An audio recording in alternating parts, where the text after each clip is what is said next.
The original Moto Razr flip phone, which was launched back in 2004, was a huge success, and now the Lenovo-owned Motorola will bring back the phone with same form factor with latest hardware and software. With the advent of foldable smartphones, the Motorola started to work in a new incarnation of the successful flip phone, and this time it will boast a foldable screen in the body of Moto Razr flip phone. Interested? I'm interested too, so watch the complete video. This device recently got leaked in couple of pictures, and today a new video surfaced in China's Weibo showing the device from all the sides. Here the video will confirm of its design aspect and clamshell build. However, it won't come with a physical keyboard. Physical keyboard is only the thing of BlackBerry devices these days. You have seen multiple smartphones which turn themselves to a full-fledged tablet once they are opened, like Samsung Fold.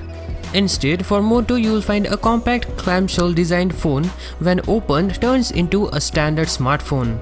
The upcoming Moto Razr will feature another screen which will show up when the smartphone is folded, but the usability is limited to checking out notifications, previewing selfies and checking date and time.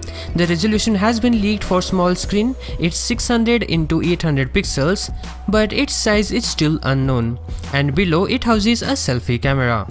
As per previous leaks, the display of the phone will be 6.2-inch OLED panel when unfolded, with a resolution of 2142 into 876 pixels, and will come with a Snapdragon 710 processor, and that leads us to think it will be a mid-range device solely based on the processor.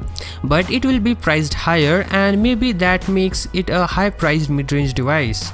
It's justified being priced higher because of its small form factor and the foldable screen. Comment your thoughts on it. The smartphone is expected in two storage variants, 4GB RAM plus 64GB storage and 6GB RAM plus 128GB storage configurations. Furthermore, it will come with a 2730 mAh battery, which is small considering today's standard for battery size. But to counter that, it will come with a 27W turbocharging. There are no details on pricing, but as I said earlier, it will be costly as this is a foldable screen smartphone. But I hope they don't go too far when pricing it, or else it will be a disaster. With that, we are at the end of this video. For more such videos, subscribe to my channel. See you in the next one. Peace out.